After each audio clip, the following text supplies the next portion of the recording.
Webinar. As you can see, we try and reach out to all the academics of Pakistan, wherever they are, and we try and extend the conversation across a wide range of topics. Today, I'm very happy to invite my old friend Farooq Iqbal, who was until recently the Vice Chancellor of IBA, the most well-known business school plus now university in Pakistan. Former World Banker, long career in the World Bank, and PhD from Yale, I think, and BA from Harvard. So very well accomplished guy, very well, lots of publications, etc.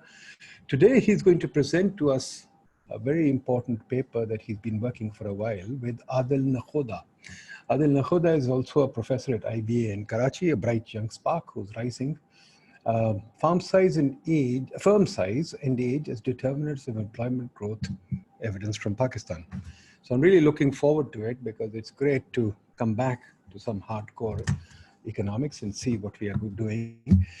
We have examined, as I said, a wide range of subjects ranging from NEPRA to energy to civil service to yesterday we did aid. So we've done a number of subjects. So let's see what we can learn about industry today. We have been missing out industry and employment. So welcome, Farooq. I'll hand it over to you. Thank you. Thank you, Nadeem. If everyone can hear my voice, I'll start. So first of all, let me thank PIDE and especially Dr. Nadeem ul-Haq, the Vice Chancellor, for arranging this webinar. I'm based right now in Washington, DC, and I'm amazed to see how easily I have been able to keep in touch with academic as well as policy affairs in Pakistan, even though I've been out of the country for many months and I'm not able to physically travel there as of this moment. I'm speaking on behalf of myself as well as my co-author, Dr. Adil Nakhoda, who is a professor at IBA Karachi. We have been working on this issue for a while, firm size and age as determinants of employment growth. I'll speak for about 30 minutes, and I'll take some questions along the way if I can manage the technology. But certainly we will have room at the end for questions and answers. I understand also that there are a couple of assigned reviewers, so we will have some organized comments as well. And for those of you who are interested, a draft paper is available at my email address. So at the end of this presentation, I'll give you my email address and you can write to me directly. I'll be happy to send you the draft. Farooq, why I should have thought about it earlier. Why don't you send us a draft? We'll also put it on the PIDE website. All right, I will do that. I will send a draft to the PIDE as well. Very good. So I am now trying to start. I seem to have frozen on this page.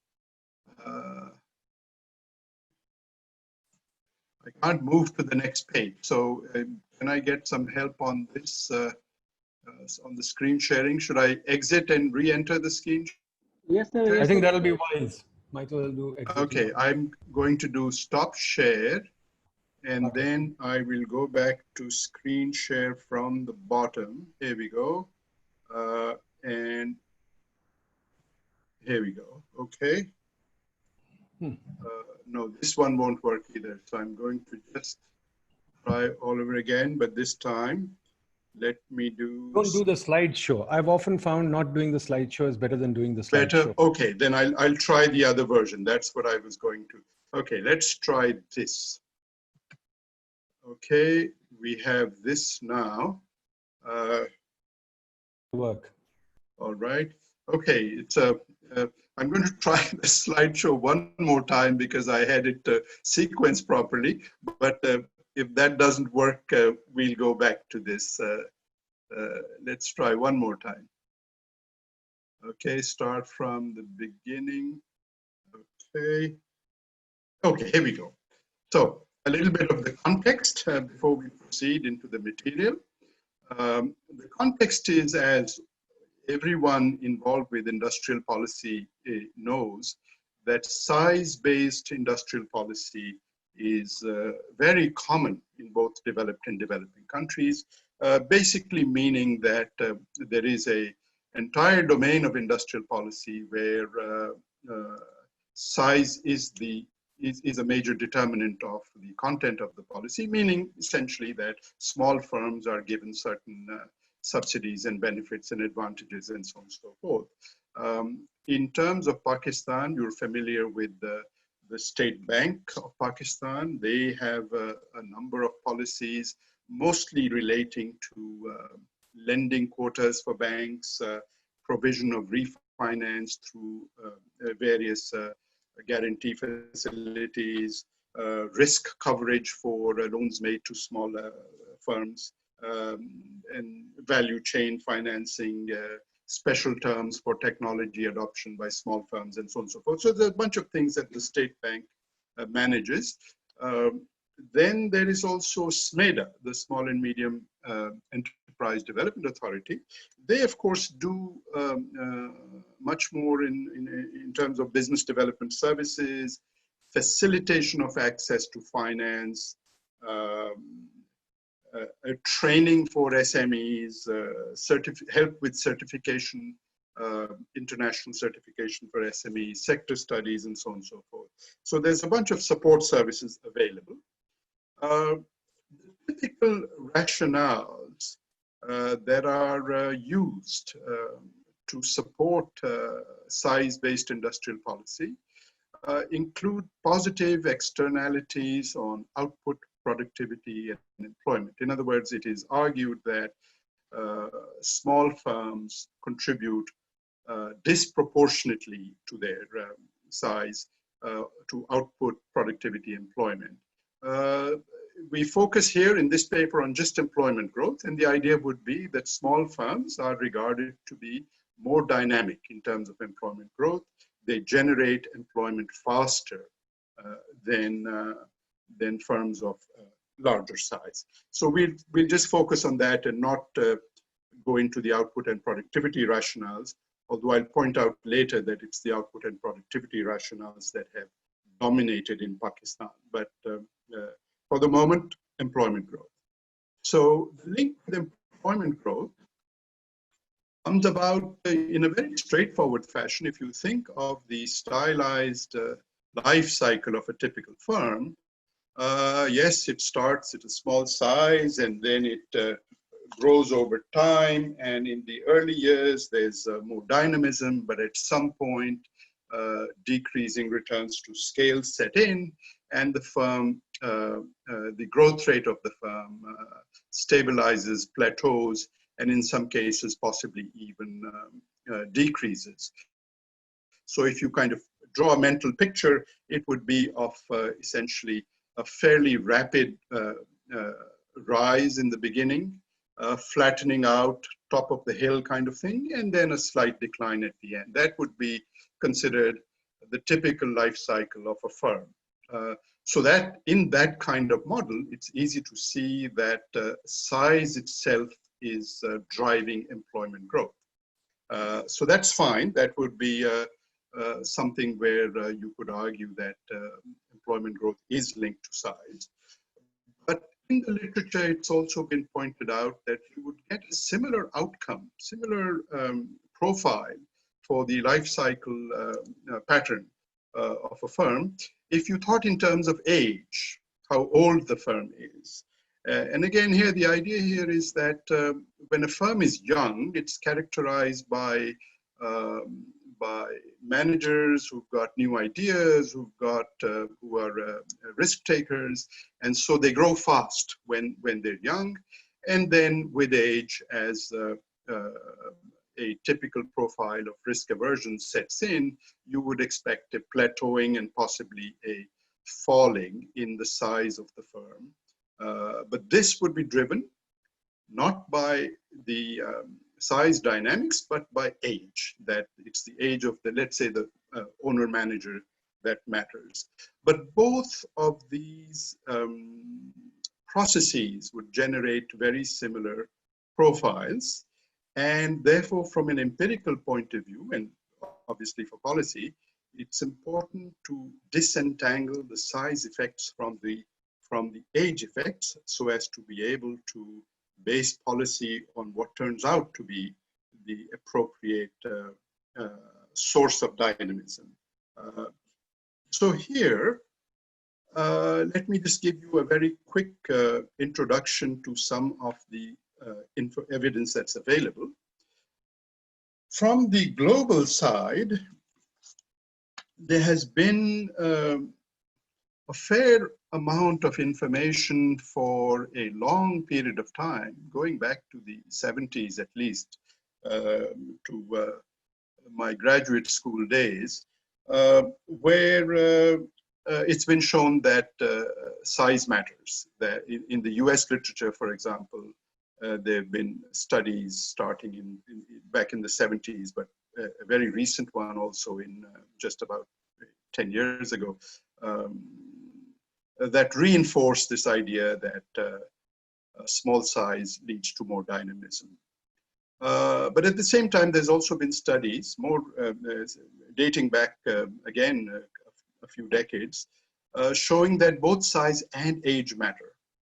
And in fact, there is a very recent study in Review of Economic Statistics, I think it's 2013, where when they claim that if you adjust for age, the effect of size disappears in the US data. So there's, this has implications for policy. Is it size? Is it age? What should you do? It's important to get it right. There is also some evidence for developing countries, and based on World Bank databases collected in the last 20 to 30 years, there have been a number of studies which basically show that both size and age matter, and they both have an inverse relationship with employment growth. So small size matters and young age matters. That's essentially the state of the empirical art, if you will, from available evidence. Now, unfortunately, there's a lack of evidence for Pakistan on this. There's only one study I could find in the last 30 years, which directly looks at the impact of size on employment dynamism, and does not find it to be statistically significant. There is also a study where age is included in the among the determinants and not found to be significant. The problem with these studies is that they're not actually looking for size and age effects. Their focus was on other aspects of the behavior of small firms and the determinants of small firm dynamism. But they happen to have size and age in different studies. There's not a single study which I've come across where size and age are examined together in the case of Pakistan. All right. So this is something that we should keep in mind. And it's important to realize that much of the policy discussion that I've come across for Pakistan seems to have been based on looking at the output and productivity effects of size rather than the employment growth. And one of the reasons for that is because Pakistan had not, until the 2000s, actually collected information at the individual firm level on employment growth. The census of manufacturing industries or establishments contained data on size of firm and, but there was no, it did not have information on the change in the size within the same survey. That's right, it's a census. It simply takes a snapshot at time. So the researchers have been handicapped, at least in the case of Pakistan, by this fact that the census of manufacturing industries did not provide sufficient data to test for this effect. And of course, as you know, for the last 15 years or so, no new census of manufacturing has been released. So that's the, all right. So what is our empirical strategy? I'm going to describe that by saying, first of all, our goal is to make sure that we can compare. Sorry to interrupt, sir. Sir, can you please share the slides again, sir? Shared, meaning stop screen sharing and start again? Exactly, sir. Okay. Yeah, I can see some invasion has taken place. Exactly. All right, so stop share. Here we go. क्या हो रहा है मंसूर साहब आज control नहीं हम कर सक रहे करें जी फिर से शुरू Shall I start again? Yes, sir. Go ahead. Okay, share screen. Here we go. And now I'm going to do this. Okay, but this one is not moving. So oh, here we go. It is moving. So all right. So this seems better. Anyhow, our empirical strategy is essentially to follow the same empirical model that global studies have. So that's what we'll do in order to be able to facilitate comparison. We don't want to be in a situation where we find different results, but then the model itself is different. So that's what we'll do. And by that, I mean, we'll define the dependent variables the same way. We'll use fixed effects more or less the same way that's done in the global studies. And we will disaggregate the data by size and age groups more or less the same way. So I'll quickly sort of get into that, and then we'll have a few robustness checks via control variables that I'll mention. But our focus is on size and age and not really on the control variables. Very good. So that's our strategy. Now, first of all, let me tell you a little bit about the sample. We have used a sample from the World Bank Enterprise Survey series. The enterprise series that we have used is 2013 to 2015. I'm not aware if anything more recent is available, but this particular survey had surveyed 1,247 firms.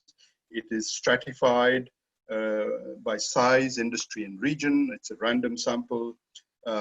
We focus only on the manufacturing firms from that sample, and we have 975 good observations to use. So that's what we attempt to use. And then, of course, depending on which variables you use in different models, the total number of observations can vary. But that's what we do. And this survey has been in place for many years. They have modified and improved it along the way. But the great advantage of this survey is that they ask questions that allow you to define employment growth. And that's basically, they ask you what is the size of the firm right now in terms of both permanent or full-time and part-time workers. But they also ask what was the firm size 2 years ago. So you can calculate an employment growth term, which is based on current employment and employment 2 years ago. And then, of course, there's a very large range of firm characteristics, including age, that help you examine this further.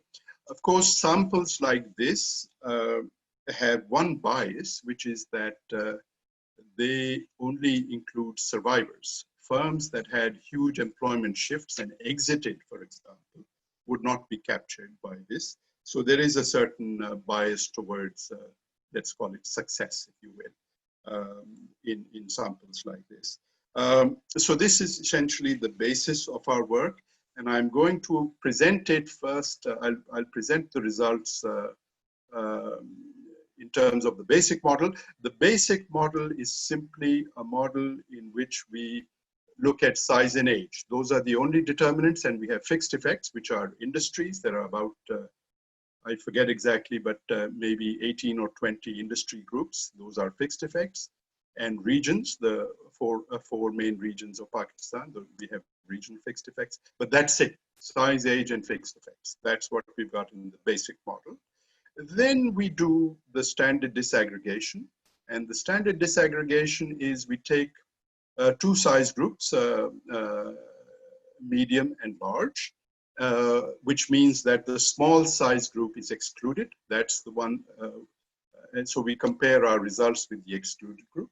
And for age, again, we have, let's say, middle and mature or something, and we exclude the young age group. In this case, we define young as less than 10 years of age. And I'll give you a little more information on that later. But firms less than 10 years of age become the excluded category. So we are looking at the coefficient sizes and significance and signs based on these exclusions. And then the fuller model is simply the basic model plus a certain number of control variables, which I will discuss as well. So the main result, I hope you can see this table. The main result is that size does have a negative, significant negative effect, strongly significant effect in our sample. Age does not. And in the second column, when we disaggregate the sample, it's very clear that small firms grow faster than medium and larger firms. The signs on the medium and larger firms are negative.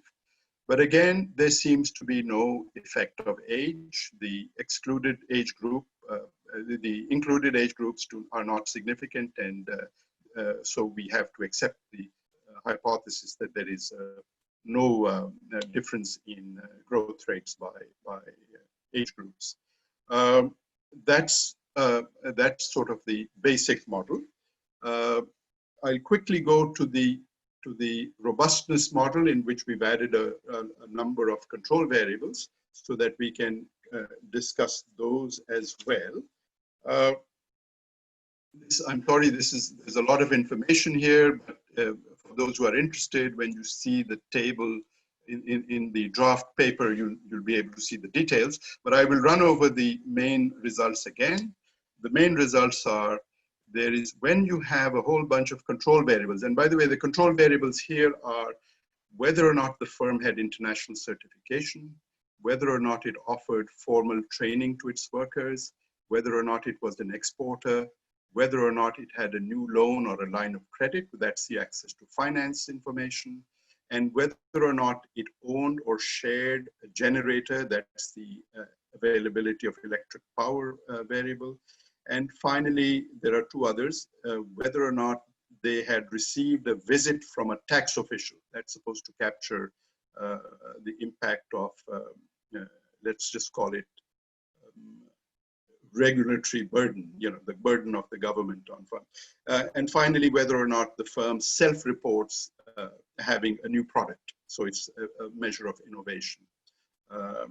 So these are the control variables, and we picked them because they are to be found in the general literature, both global and Pakistani, for the determination of determinants of small firm productivity and employment growth and so on and so forth. So the main results are, even with the addition of a large number of control variables, the results remain exactly the same. The size is significant, strongly. Age is not. When we disaggregate into different categories, we get the same. Size is significant. Small firms grow faster than. Small firms, by the way, here are defined as those less than 20 workers. Small firms grow faster than medium and large firms. And there is no effect of age. Different control variables turn out to be significant or not significant. I won't really go into a discussion of that because there's a larger literature that we can look at.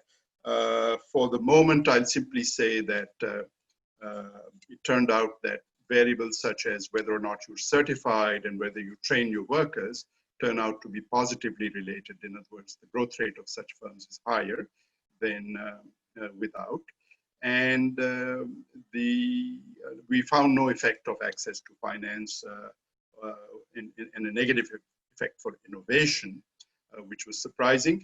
But remember that many people would argue that these variables are endogenously related to employment growth, and therefore they have to be tested in a different fashion, which is fine. That would be appropriate to do. It does turn out, of course, that the one clearly exogenous variable, visit by tax officials, does impose a cost on employment growth. Firms that get visited by tax officials grow less fast. So in a sample of roughly 800 plus observations, manufactured firms, we get this picture. But the big picture, and I'll come to the main results now once again, is age is not a significant determinant of employment dynamism. Size is a significant determinant. In all variations of the model, it is inversely related to employment growth. The smaller the firm, the higher the employment growth we observe. And we also see that the impact of size is concentrated at the smaller end of the distribution of firms. With this as background, I'd like to now discuss or explore some implications of the findings so that we can have a richer discussion about what is going on. So the first is age. Why is age not a significant determinant of employment growth in Pakistan, as it is, for example, in several global studies?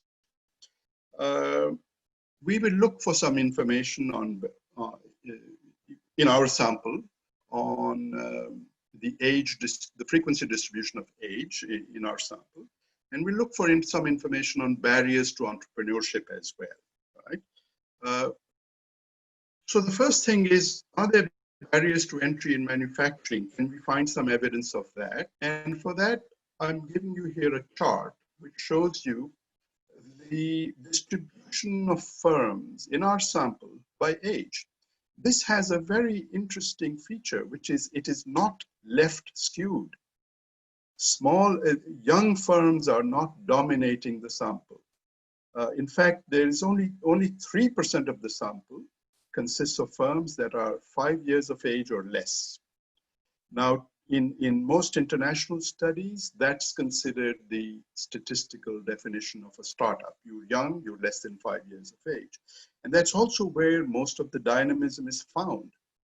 In Pakistan, we are not finding enough firms in that category who are in the manufacturing sector. So why is that the case? Well, one explanation could simply be that young firms, when they are set up, avoid formal registration. Remember, our sample consists of firms that have formal registration. That's how they were identified and surveyed. There are no informal firms here. So young firms avoid formal registration because they perceive the hassle costs of registration, let's say, to be higher than the potential benefits. And it is only when they are a few years old, let's say, 5 or above, and established, that they feel that they are in a position to take on the added costs of registration because they see some benefits, the potential benefits being higher from that point on. Just a speculation, but it seems to come from this observation that unlike many other cases, the distribution has very, very few firms. As I said, less than just about 3% of the sample is made up of firms of less than 5 years of age. If I had given you the frequency distribution of firms by size, you would see a huge left skewness aspect to that. The largest number of firms all bunched up on the left-hand side where size is small. But when we do it by age, we don't get that outcome in this case. By the way, the data, the enterprise survey data, also contains information on whether or not the firm was formally registered at establishment. And it turns out that 24% of the firms in our sample report that they were not formally registered when they were first established, meaning they got established and then after a few years, they chose to get registered, which again is in line with the general point I'm making, is that there are some barriers to entering. Well, not barriers to entry as much as barriers to formal registration. Firms may avoid that because they see some costs. But one outcome of that is that you see a small fraction of firms who are young in age, and therefore, if our conceptual model is correct, that the young in age are the ones which are more dynamic, you would expect to see a limited contribution to employment dynamism from the firms here, because there are just very few of them. To check this particular piece of speculation, I've also looked at the evidence from entrepreneurship surveys. There were several entrepreneurship surveys done in about 10 years ago. 2011-12 is one that I'm using here.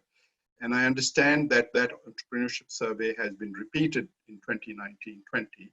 I don't have access to the latest results except for one piece, and I'll report that. But based on the Global Economic Entrepreneurship Monitor survey of Pakistan in 2011-2012, we find that Pakistanis in general are not entrepreneurial.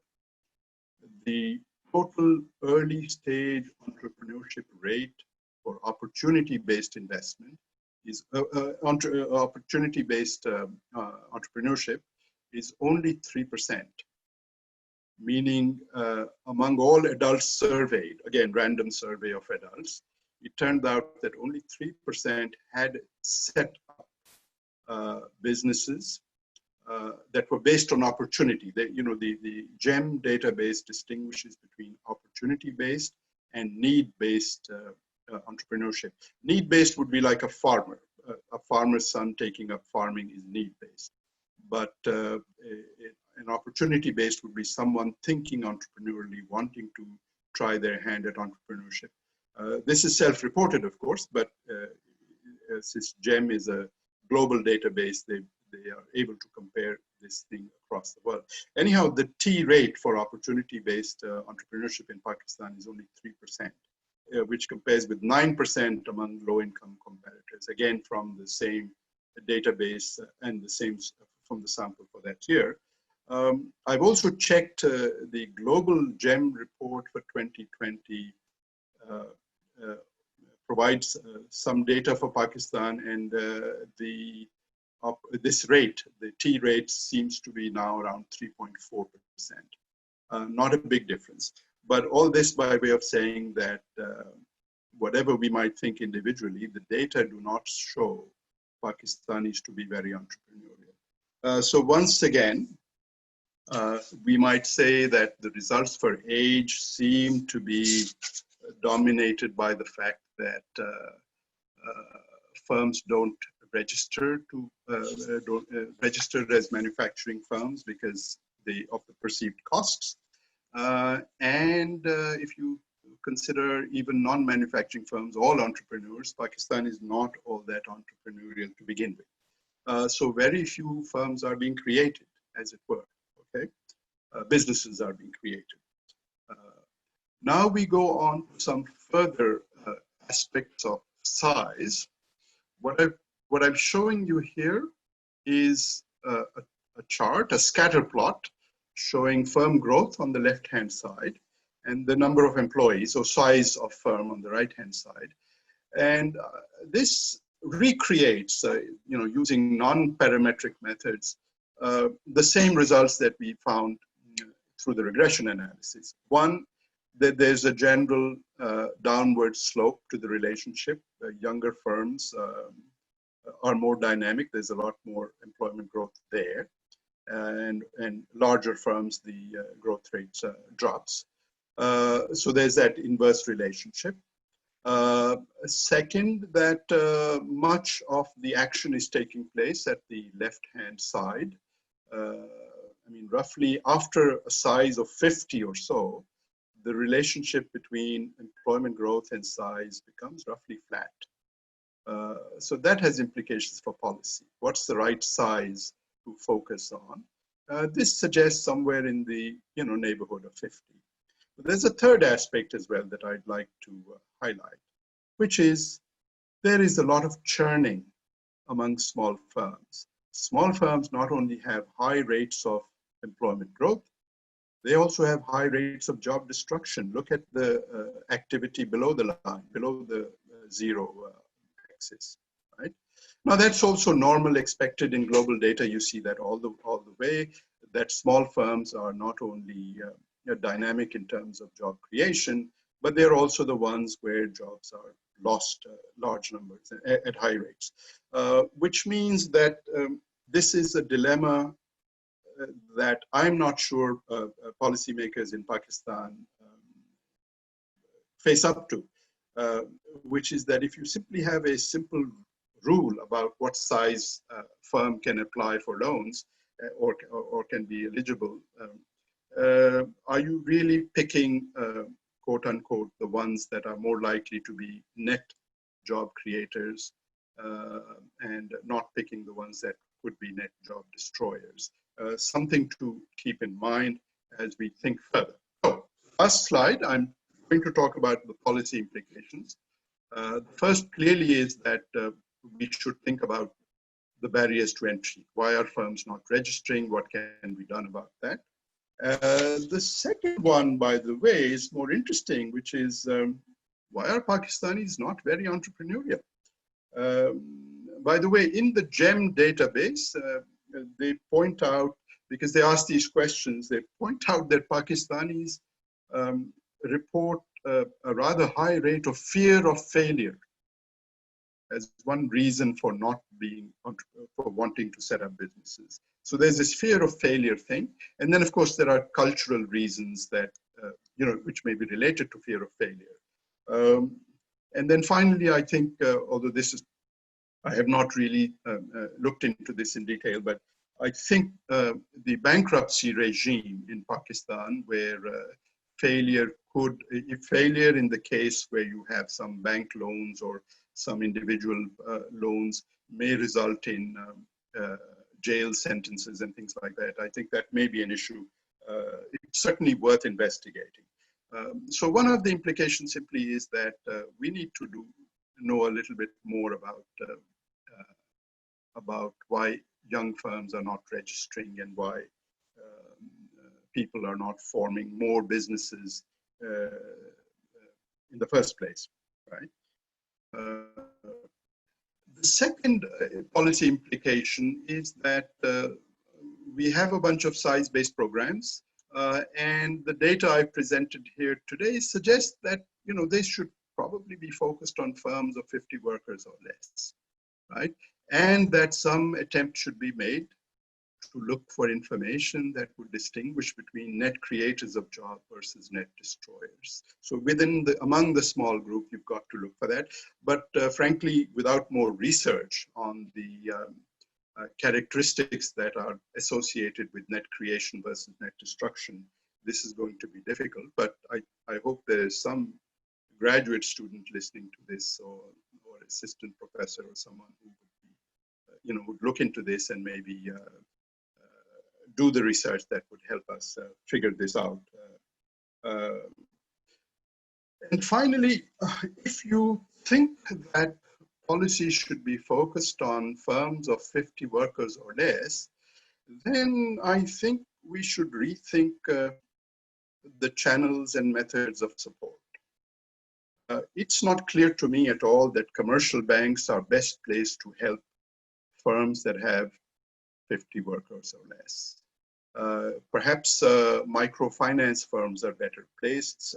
Again, I don't have an answer. I just think that commercial banks are not necessarily, do not have the cost structures that, or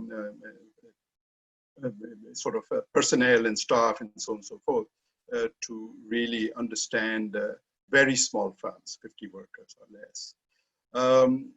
The other aspect, of course, is that perhaps finance is not necessarily the best means of support. Perhaps other things, I'm just calling them business development services here, but I'm thinking of training and training and related activities like that, that might help. And that needs to be looked at as well. But again, you know, possibly commercial banks are not the best agencies to provide such services. Perhaps SMEDA is, but I don't know. I've not really looked at the effectiveness of SMEDA in business development services. So I leave it at that. As I said, the implication is we've got to look again at why very few firms are registering. We've got to look at refocusing the size-based programs and of the distinction between net creators and net destroyers of jobs. And this might lead to some rethinking of what are the channels and methods of support that would work best if we change the target population to what I've suggested here. So thank you very much. That's my presentation for the moment. I'm happy to now turn it over back to the Vice Chancellor. And before that, I'll just put up my email address on the last page, so anyone who wishes to write to me directly or to Adil can contact us there. Thank you. Back to you, Nadeem. Thank you, Farooq. Thank you very much. I think it's a very useful, very interesting paper, very interesting discussion. Do send it to us. We'll make it a PIDE working paper if you allow. I think it's very important to have, we're trying to make PIDE into a platform for all research in Pakistan. So it would be important to have stuff like this as a working paper. Of course, you're free to publish it wherever you like, but we'll certainly consider it for PDR if you want us to, but that's up to you. But if you, as a working paper, you have no obligations not to publish elsewhere. So give us the paper, we'll certainly publish it as a working paper. Let me also say that this is exactly what we talk about all the time at internal PIDE meetings, that we need more of our researchers to focus on research like this and build on each other's work. So I'm very happy that you have given us a number of ideas to explore further, because our students are always looking for thesis topics. And I think it will be wonderful for them to build on your work and discover new data sets and work with them, work with the GEM data set. So inshallah, I think we'll see some new theses based on your work. I think you explored job creation, you explored size, age, entrepreneurship, a lot of different things that need to be fleshed out further, and of course have deep implications for policy. And we must think this through. And of course, the tax regime is totally destroying the country, but that's because we have not got a handle on that yet. But let me come to the discussants quickly. We've got two great discussants, folks, both from the PID, and they will hopefully explore the paper further and give you some fresh ideas on where to go. So first, Usman Kadir. We've got two Usmans, Usman Kadir and Usman Ahmed. So first Usman Kadir, then Usman Ahmed. Usman Kadir, go ahead. Good evening, everyone. Thank you for the paper, Dr. Farooq. I'll just briefly summarize the paper as I understood it from the version I was given. It's basically arguing that the industrial policy in Pakistan is designed to target firms according to their size, and it incentivizes small and medium-sized firms. And there is limited research on the role of firm size and age in determining employment growth in Pakistani firms. And you found evidence of employment growth being inversely related to firm size, while age does not appear to have a statistically significant impact on employment growth. This is a very, I would say, original and novel research. It's important for us because we don't have much research here on industrial topics, so it's good to see this. I do have some, I guess, confusion or some concerns regarding the paper that was shared.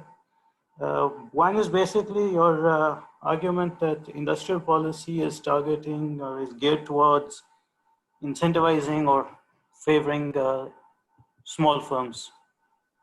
The last industrial policy that I'm aware of that we had expired in 2015. There hasn't been a new one since then. KP, I think, has come up with a new policy, but it's just for that province. And overall for Pakistan, we don't have one. So the ones that I'm aware of, they've been geared towards encouraging production in product-specific areas rather than in industries, rather than according to the size of the firm. That was my understanding.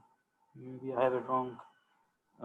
So I've been looking at it through that lens. The write-up that it's not very clear on how exactly you're looking at this. So if you could elaborate further on that, I think it would be great, because it's a, I think, new approach looking at things. So, Okay. now the economic landscape in Pakistan is very different from what we would find in developed countries. I think you also stressed that, and it's even different from what you find in other developing countries. So I'm not sure why the model you're using, why that's being used, rather than one which is geared towards the situation in Pakistan. And, I know you want to compare it, but I think we need further research first on what the situation is in Pakistan, and then we can start comparing with other countries. Okay. The literature you're focusing on is role of age and firm size on employment growth. The literature, I would have wanted to see more of, discussion on that. It seemed a little, not too, what do you call it? Wasn't linking well, I think. For me, I wasn't getting the point from the literature review that you had here. The theory and the conceptual framework would have been nice if it could be included in there, because it helped put things in perspective. And there's no discussion on the manufacturing sector in Pakistan, the situation at the time of, you use the data set for 2013 to 15. So even if the situation then, how many firms there were in all or output or anything, that's not there. I don't know, maybe it'll help, contextualize the problem. Okay. And, Okay. Is that it?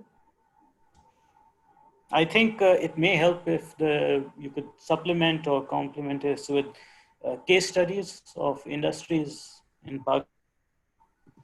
I found that going to the firms and asking them actually what's going on, you get a different picture from what emerges from just the data. So I don't know if you want to consider doing that. I think it'll help make the discussion more vibrant. Okay. Great. That would be it. Thank you very much. Now let's go to Usman Ahmed. Usman Ahmed Sab. Assalamualaikum. Walaikum salam. Go ahead. Good evening. Thank you for being, and thank you for the nice presentation, the nice discussion. I have some point which is more or less same as Dr. Usman Kader.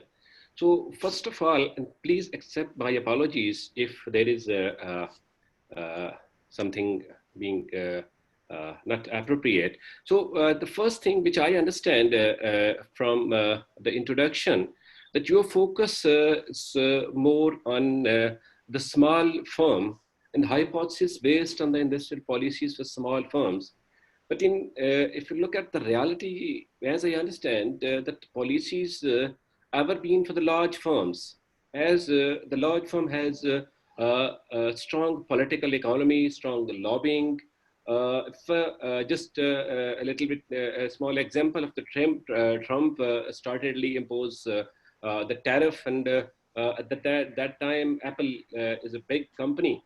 So big company compared to the other firms. So not impose the tariff, and the literature review, I feel that like Usman Kader, that the literature review, there's a need to develop some linkage, more linkage with the literature review.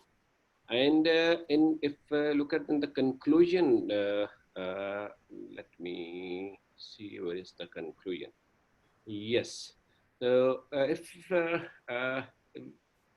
see the conclusion that as firm size increases, the rate of employment growth decline.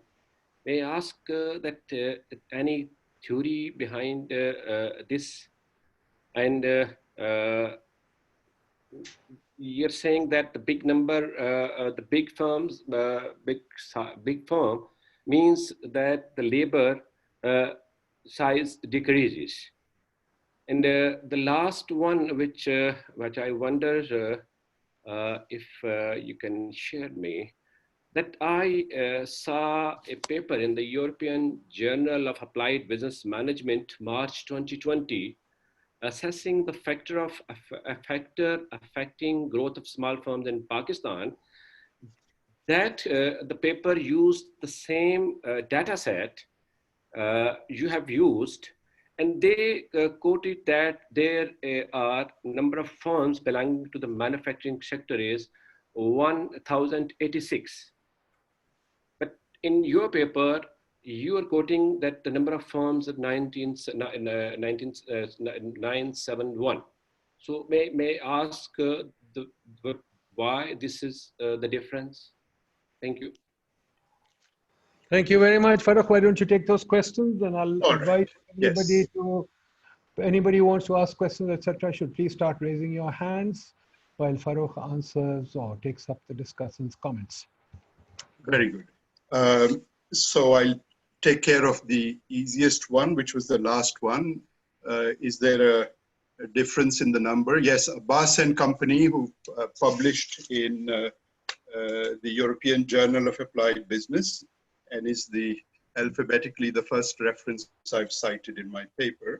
I'll check that again to see why they say 1076. I simply looked up the World Bank Enterprise Survey data website to find out what they say were the number of observations, or what was the sample size, and what then, when we looked at only manufacturing firms, what we got. So that's an easy one to deal with, but I doubt that it has any implications for the results. So it's a nice point to clarify, but it doesn't have any implications. One more thing. The second point, which both reviewers have mentioned, I should clarify. When I say that industrial policy in many countries is linked to the size of the firm, I do not mean to say that it is only linked to the size of the firm. In many countries, there is a domain of industrial policy that is linked to the size of the firm.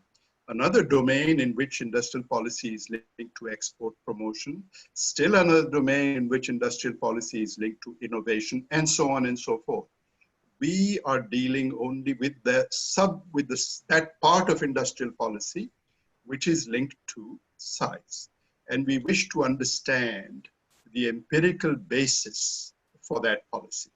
So nowhere would I claim that industrial policy in Pakistan is only concerned with size. Indeed, it is not. It is concerned with many things other than size, but there is a part that is concerned with size. It's not a sort of irrelevant part. It's a substantial part. And at one point, not now, but at one point, the quotas imposed on banks to lend to small firms were substantial and had a problem. But anyhow, so that's it. So the clarification is that we are dealing with the domain of industrial policy that is linked to size, and we wish to understand the empirical basis of that. So that's all on that part. Now, in terms of some of the other points that have come up, I should probably just mention, I'm never sure what people mean when they say that the economic conditions of Pakistan are different from those in other developing countries. Of course they are, but I would like to go one step further and find out how that would change either our modeling strategy or our results. When we look at a random sample survey of Pakistani data, we get much better information on the Pakistani context than any case study of a single industry, any non-random, non-generalizable database that people might have. So for researchers in economics, it's very important to keep in mind the distinction between random and non-random databases. You cannot generalize from non-random databases. If you're going to be talking about national economic policy, please make sure that you have a national data set stratified by size, by region, by industry, so that all of these good properties are there. So yes, I'm perfectly happy to accept that economic conditions in Pakistan may be different from other countries, but that's why we have a national data set to look at this. Why do we have the same model as used in the literature? That makes it easier to compare. If you can think of a way that this could be done with some unique model, great, that's also possible. We chose to kind of keep the noise to a minimum by saying we're simply using by the way, the model is very straightforward. That's how you would check. You would disaggregate by size. That's how you would check. There are different ways of disaggregating by size, or by age, but this is one way. So I'm happy if you have some comments or suggestions on, well, you could test it this way or that way. I would certainly take that into account. But at the moment, for comparability, it seemed that we should simply replicate a model that is accepted in the literature already. The literature review, well, if you wish to do a literature review of size and age studies in Pakistan, the available set is 0, meaning there are no studies of size and age together. Now, if you wish to do a literature review of studies that have looked at the impact of size, I point out that I was able to find only 1 or 2. Those are mentioned in the review. And age as well, only 1. Researchers in Pakistan have not focused on this question. As a result, the literature review base is actually very small. So that's part of the reason why. I mean, I'd like to do, one can fill up a journal paper with the literature review if you have, bunches of things. But in Pakistan, the situation is bad. One of the reasons is because at least a new census of manufacturing industries has not been released for a while. Even if it had, that allows you to look at other things besides employment growth. So we have data issues as well. But fortunately, at least for this question, the series of World Bank enterprise surveys allows you to do this. And the three studies that I've mentioned for both size and age are based on these on this database, but in different years. All right. The discussion of the manufacturing sector, yes, but I'm not, one could put in more discussion, but I'm not exactly sure how that would add to the modeling strategy or the findings. The only relevant thing from my perspective was that in 2013, we were in a situation where electricity, the supply of power to the industrial sector, was a big problem. And that is why I thought that entering at least one variable which looked at the effect of availability of electricity was important. And that comes from the country context. That's the infrastructure variable that I chose. One could choose other variables if they were, but this was one thing that was important. So that's sort of the issue. But other than that, frankly, I don't know what else one could put in about the manufacturing sector that would change the results one way or the other. Except for one point, what we have found about the manufacturing sector is that there are very few young firms in the manufacturing sector. We didn't know that, at least I didn't know that. this is the first, this is the first time I've come across something which showed me the age distribution of firms in the manufacturing sector. And lo and behold, we find that less than 3% or around 3% of the firms are 5 years or less. That's, I personally will follow that up with more research, but I would suggest that any one of you who's interested, look into this. This is, why are there so few young firms? It's something to follow up on. The final point was about using more case studies. Yeah, that could be. I do not for this paper necessarily, but for follow-up. In particular, the age result may be different for different industries. We have, there's a study that I've come across, not based on the same database, but it's only for the textile sector. And they showed that young, innovative firms were associated with higher employment growth in the textile sector in Pakistan. That's very interesting. That would be in accord with my priors. I would expect young, innovative firms to do that too. But at this point, I'm looking at the national database, not one particular sector. But it's certainly something which one can follow up on.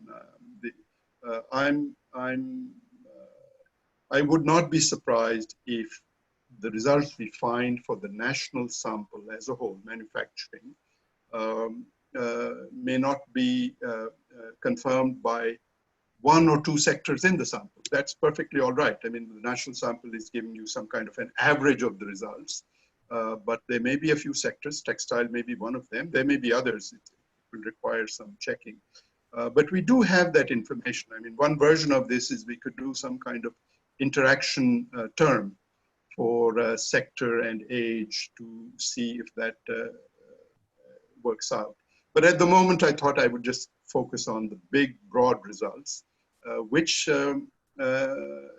frankly, I was surprised had not been highlighted for Pakistan before. So even though this is from a methodological point of view, a straightforward study, I think it comes up with results and implications that are worth considering further.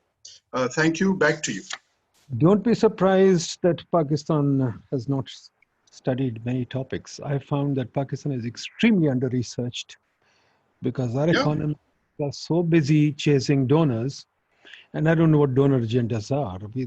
I find people who are focusing on, for example, the impact of the sunspots on Pakistan's economy or something. I mean, I find bizarre titles, but that's not for here. We'll discuss it some other time. Climate change. Let me just, climate change is very big in Pakistan, and gender is very big. But I will not go there. I've already been lambasted for these things. So I'll stop there. I'll ask Dr. Adil Nakhuda, who is also the co-author of the paper. Dr. Sab, do you want to say anything as well, just in passing? Then we can go on and take some questions from the floor. I've got a couple of questions from the floor. Well, no, not much. I don't have much to say. I think Dr. Farooq has covered everything that I had to say. Thank you. Okay, fair enough. Yeah. Okay, then let me go to the floor. There's Alia Khan first. Alia Khan, go ahead. Professor Alia Khan from thank you. University. Go ahead. Thank you. Thank you. Dr. Farooq, it was a very interesting presentation. My question is that basically it's the conundrum about the transition from informality to formality. And how do you see that playing out in terms of Pakistan's linking up with regional value chains and global value chains, and especially in the post-COVID environment? If we keep on with business as usual, what kind of scenario do you think is going to play out in that context? Thank you. Okay, great. Go ahead. May I respond or one by one? Well, go ahead. Sure. Okay. All right. Dr. Alia, thank you. That's a very interesting question. I would characterize the state of affairs in Pakistan as follows: that there are a number of profitable businesses in which people are well set, and they may or may not be part of international value chains, but they are well set, there are good profit margins, and they are not really showing any signs of great productivity or innovation, but they're at an equilibrium. The folks who are there are well set, and they've got a policy environment more or less to their liking, because they have an interaction with bureaucrats to calibrate that policy in that fashion. So that's there. And it's at that point that one begins to think that if you're going to break out of this equilibrium, the only groups that are going to be able to do that are smaller, younger groups. And if we are finding very few of them in the data, that's a point of concern for me. So I think your question was possibly based on that concern as well, that how are we going to get a transition into international value chains if such a small proportion of firms are of this variety of young and sort of dynamic. I share that concern. I think we need to look at this carefully. We need to consider through research. I mean, that's how what are the factors that prevent firms from, let's use an infelicitous term, formalizing? It's something to think about. And if it turns out that the main factor is the FBR, well, then, you know, there must be a way of dealing with that too at some point. Once our revenue fixation brought about by periodic BOP and fiscal crises is over, let's find a way to take the yoke off the neck of potential entrepreneurs. Fair point. Fair point. Thank you very much. Abdullah Khan Sab.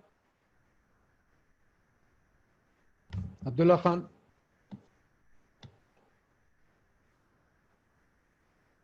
Yes, sir. Thank you so much.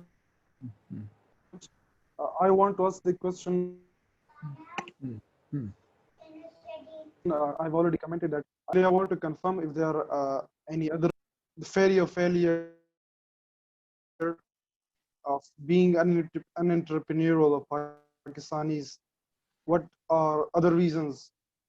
If there were any, I think I have missed.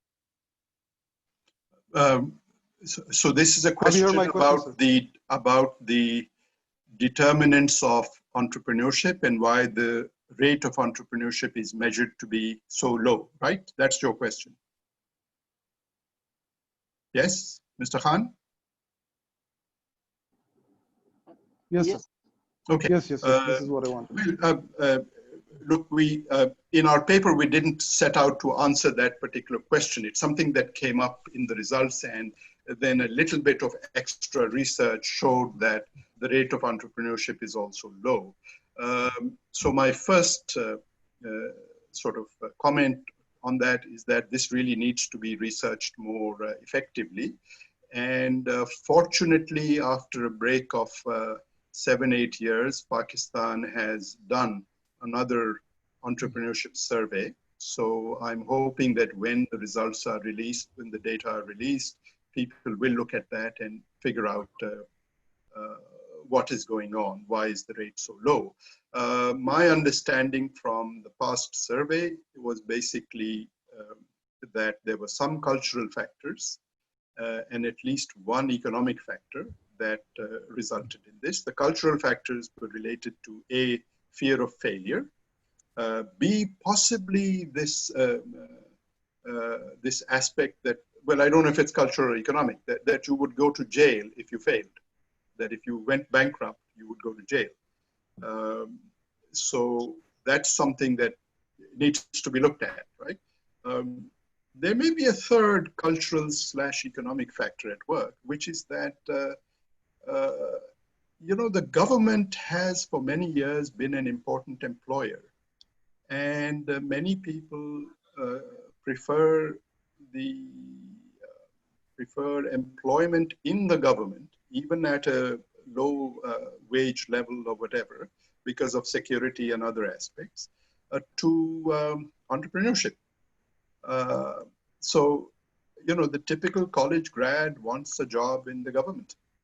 So it's possible, I'm simply speculating here, it's possible that a dominant role of the public sector in employment in the past has generated expectations and norms among people, among graduates, which are anti-entrepreneurship. So that would be my answer. Entrepreneurship is a big issue that I think needs to be examined very carefully. We haven't had enough studies on that, neither on small firms. So I hope that students will be inspired by you. This year, we are trying to get a whole new set of theses started, and these issues are going to be very prominent in that, Farooq, and we'll probably call on you to help out with some of these kids. I think you've got enough time on your hands that you might Yes. Zoom be able to help us. Sarah Nizamani has just joined your old institution, IBA. She rejected the PID to go to IBA, but nevertheless, we'll entertain her today. Okay. Sir, Assalamu alaikum. My name is Sarah Nizamani, and I'm a research fellow at IBA. And I have to remind Dr. Nadeem that, sir, I still have an honorary position with PIDE.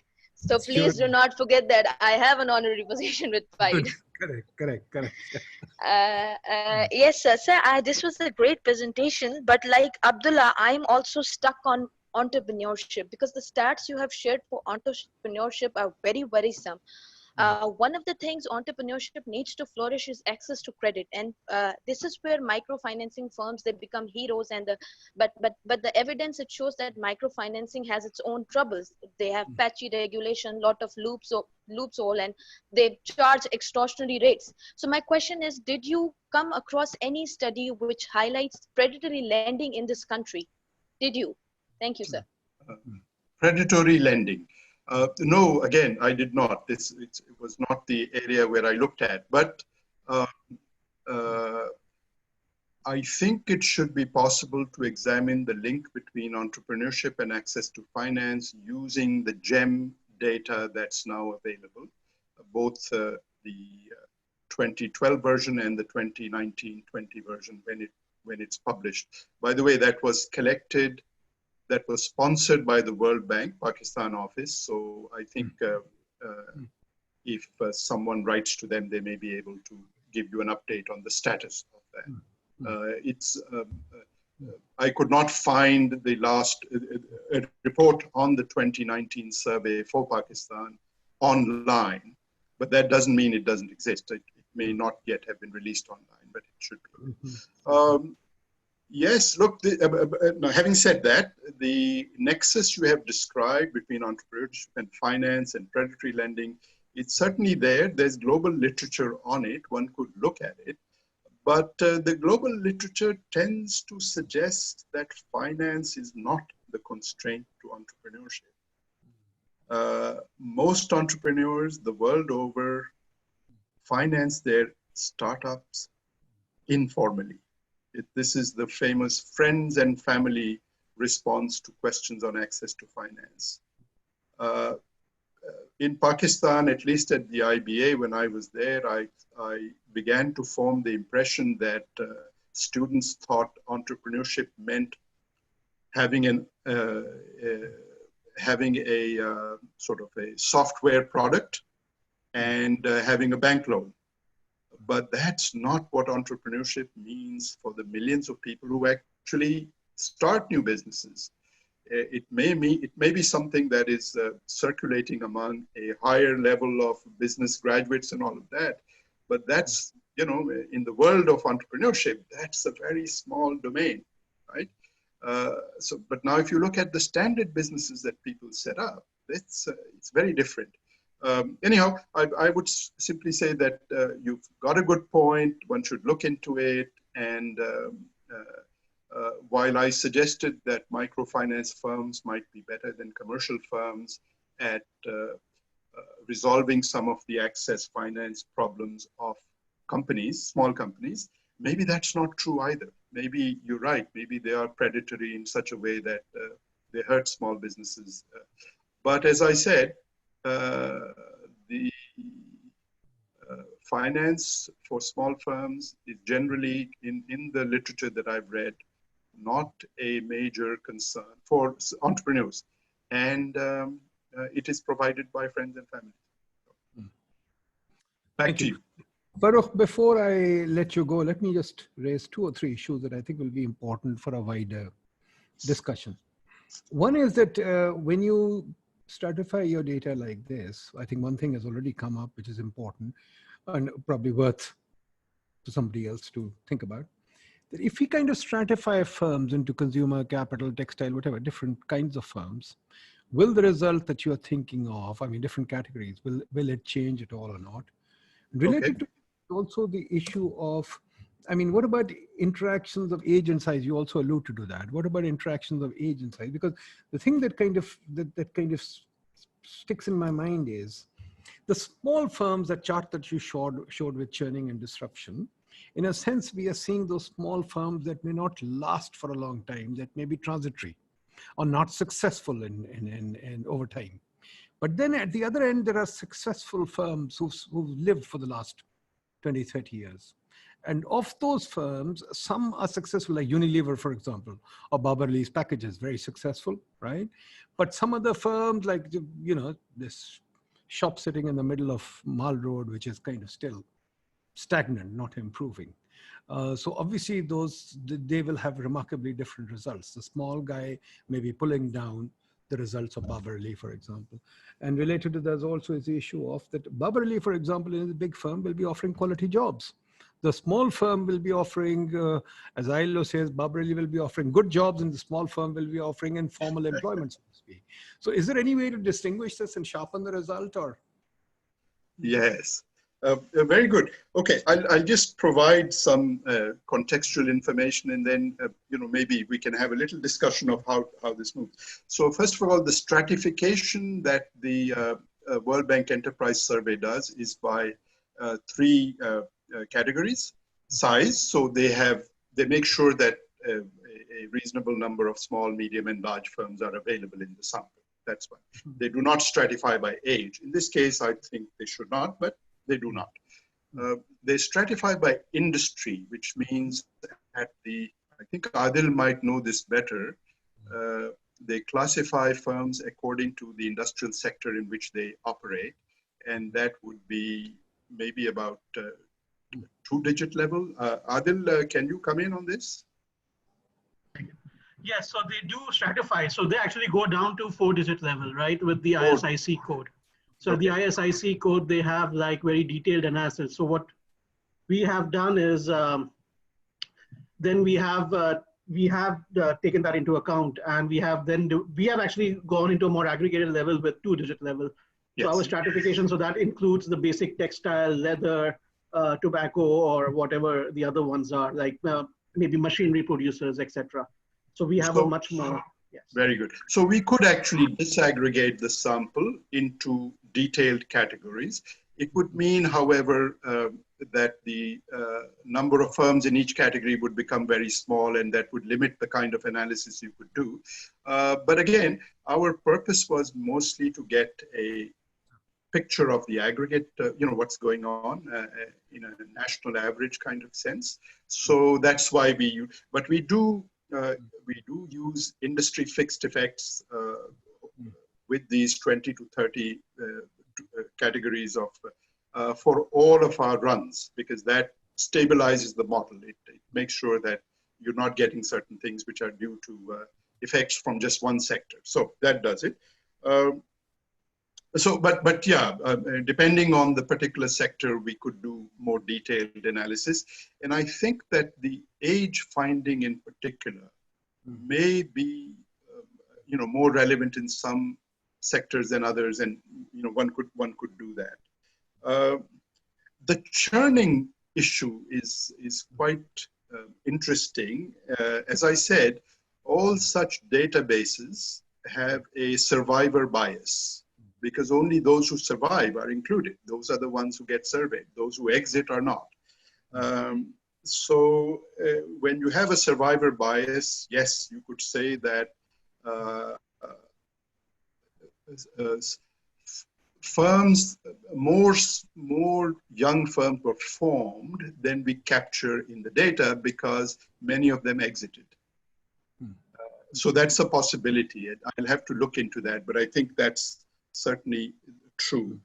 Churning is there. I mean, that chart I showed you is just very clear that there are lots of small firms that have negative employment growth in some years, right? So that's it. The most difficult one really is this business of good jobs versus bad jobs. And my way of sort of dealing with that is to simply say, let's just get some jobs first. You know, we'll deal with the good versus bad at some point, but people should, you know, graduates or even high school graduates should have some sense that with basic literacy and numeracy, their station in life will be better than their parents. I suspect that that has not yet taken hold because you know, they're not getting those kinds of jobs at all. They're basically driven into needs-based entrepreneurship or something like that. But again, these are things that you know, the data have thrown this up, and we have to look and kind of now consider. Two results that surprised me. One was this innovation thing, the negative bias of innovation. I mean, innovation is not really a process innovation, it's a product innovation. So what you're saying is a company that has started, let's say Coca-Cola starts a new Coke, or you know, somebody starts a new product, that instead of expanding the labor force, they're actually contracting it, which is surprising. The second thing is also surprising is that you're saying the taxman's visit. Now, yeah, we all hate the taxman, and yes, in Pakistan he's particularly nasty. And you're right that the taxman's visit will obviously have a negative, you know, effect. But at the same time, I'm still thinking in terms of successful firm versus the, you know, the surviving firms and the non-surviving firms. That if I think of something like, let's say, going back to, you know, Babar Ali's firms or whatever, which are very successful, which have innovative products also coming out, etc. When they grow a new product, they will obviously expand. And at the same time, they are obviously more likely to be visited by a taxman. So I was thinking of a proxy. What if we could attach something like presence on the stock market? Would that swamp out these two variables, or would it not? Let's say if we could, I don't know whether you can or not. Let's say if we can get the firm's presence on the stock market, is it listed on the stock market or not? Would it wipe out those two variables or not? Just a, you know, a thought experiment, nothing else. I'm sure you can't do it, but you know, something worthwhile for some kid to do. Interesting. So I'll have to check whether the survey asked anything about listing or not listing. So that's, but I should point out that, you know, I mean, Pakistan has less than 1,000 listed companies, of which there are probably less than 100 active companies in terms of, you know, doing something. So that whole domain is, to me, somewhat irrelevant to national economic development. It is very relevant to some groups, but you know, not to that. So, but I'll have to check just that. The innovation result is surprising. There is one study actually published in PDR last year where the researcher did a endogenous model-based estimation and found that for Pakistani firms in low-tech sectors, innovation was a plus, not in high-tech sectors. You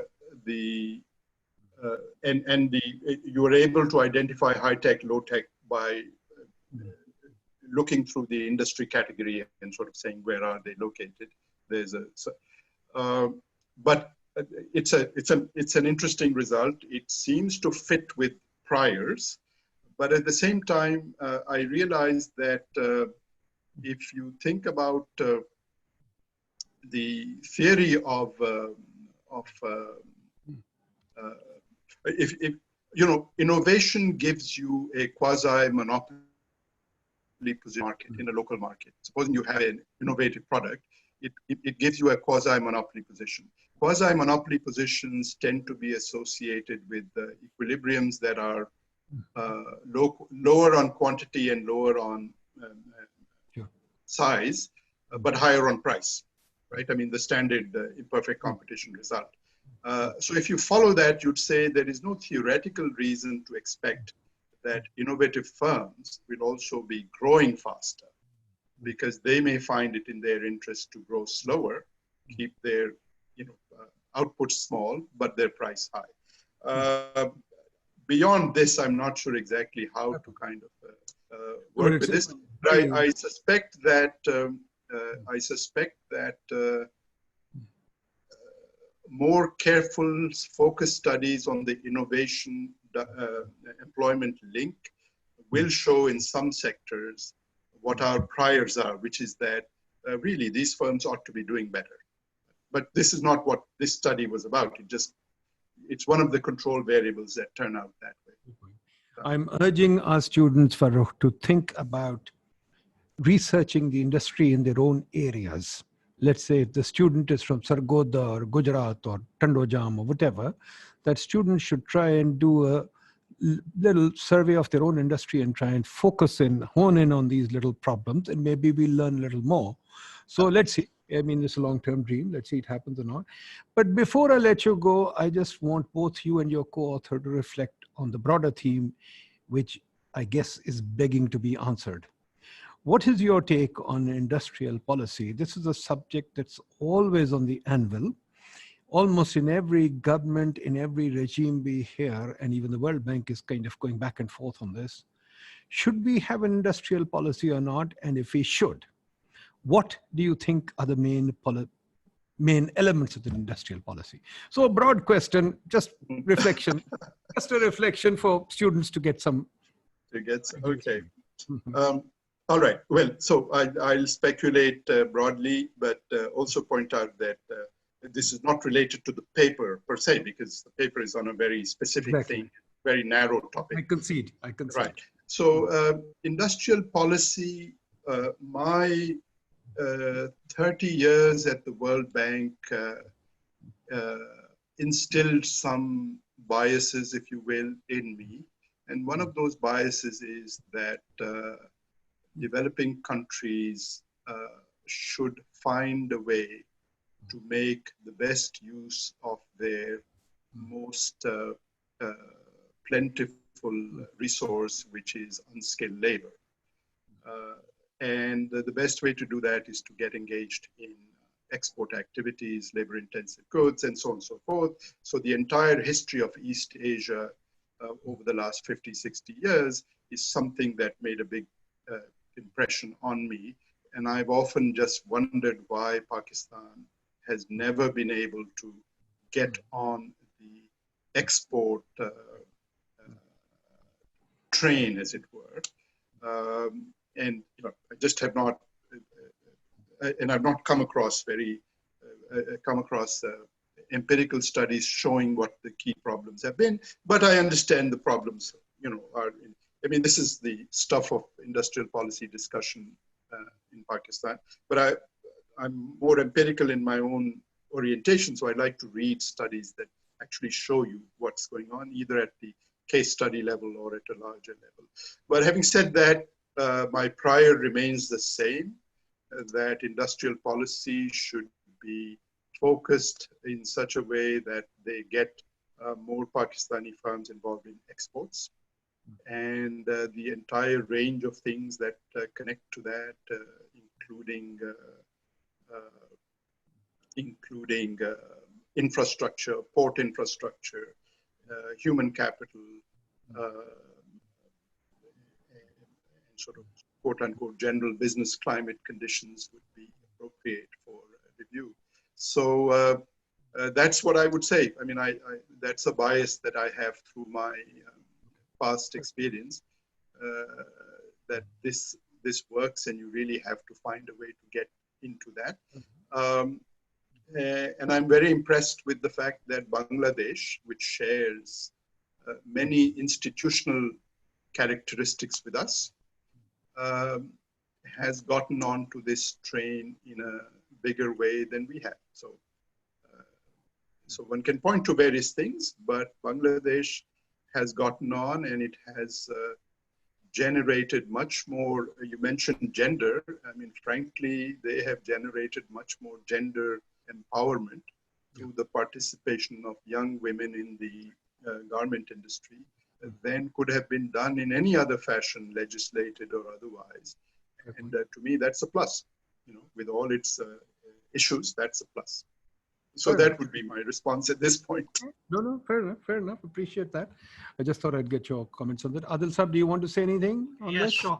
So I would second Dr. Farooq's comments on this, and then add to this that, yes, you need to boost your exports, but that would come at the way that you need to make your import flow, right, much easier. So this whole idea that we have, that import substitution, etc., yes, that is a good idea. It's a very noble cause, like that you're actually increasing your whole production and all local production. But the problem is that we are stuck with having low quality goods in Pakistan. We need to now think about the fact that, yes, the world has moved away from tariffs and has now moved towards what we call non-tariff measures. So the whole idea is that it's the implementation of non-tariff measures which is becoming much more important. That is looking at standard and quality of products that we are importing, as well that we are producing. Are we able to produce the goods that are meeting the standard and quality requirements that are needed for other countries, even for Africa, right? Because Africa is harmonizing its standards and its imports are being harmonized with those of Europe. So if that is the case, we will be actually be even locked out of the African market eventually in the next 10 to 20 years.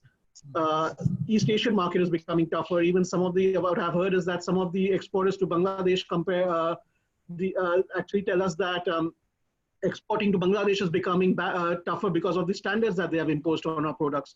China, again, if you want to export to China, you have to meet the requirements that they're imposing. China is one of the countries that has the most amount of technical measures. They have the highest intensity of technical measures imposed on their imports.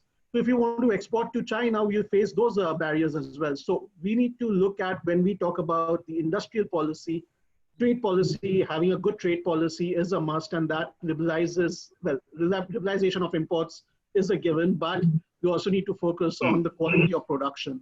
And that happens, again, that will require competition, etc., coming into the industry. So that's all, you have to open up in that sense as well. Nadeem, I have one more point. One of the things that I didn't know before I went to Pakistan at the IBA 4 years ago, but now I do, is that Pakistan surprisingly ranks very high in one statistic, and that is the number of people who have individual freelance software contracts. So this is a very narrow domain. These are people who rent themselves out for task work to international software companies or other companies. And it turns out that there are lots of Pakistani entrepreneurs at that level, which was surprising to me. And it's like the third or the fourth largest contingent of individual task or service suppliers in the world, which is very surprising, because you've got, you know, China and India to contend with, and Russia and all that. But anyhow, so I suspect that there may be something there, that there is a domain in which individual Pakistanis with some software training, coding, whatnot, have already established, and this is an export business, by the way, because you're contracting out to foreign companies.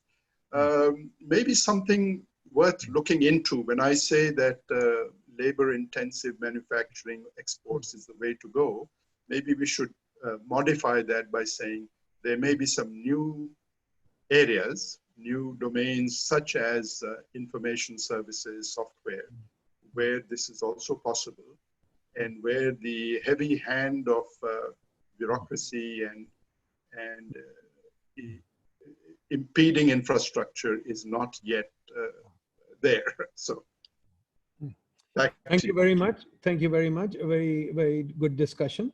I've often argued that our entrepreneurial capital has been wasted on migration. People have been running away from their country, and that's the most entrepreneurial possibility that is open to them. Because within this country, the bureaucracy and the taxman and the permission economy, we learned the other day from the telephone companies, for example, Farooq, that just to lay fiber optics requires 41 permissions, right? From many industries we've learned there are 35, 40 permissions that are required. We are a permission economy. So anybody who dares to become an entrepreneur has to seek 20,000 permissions. There is now a new no objection certificate that is required. When you are selling land, you have to get any property that you're selling, you have to get a no objection certificate from the government. So I think pretty soon it'll be to go to the bathroom, I have to get a no objection certificate. So what do you expect? But thank you very much. I think this is what we need more of to inspire our students to talk more, understand more, and inshallah we'll continue this conversation. Farooq, we would like you to stay engaged with us. You're going to be one of our senior fellows, guiding our students, helping us think through things, and keep giving us your work. Please come and keep giving us your talks, even whatever you've done at the bank, because this is how our kids will learn. We have to come back and talk more. Our idea is to establish an economic conversation through the country and to make PID a platform. Hopefully, we'll get somewhere in that direction. But thank you. Thank you, everybody. It's wonderful of you, Farooq, to give us time. It's wonderful of you, Adil, to give us time, and everybody to participate. Thank you all. We'll talk again soon. Khuda Very Hafiz. good. Thank you.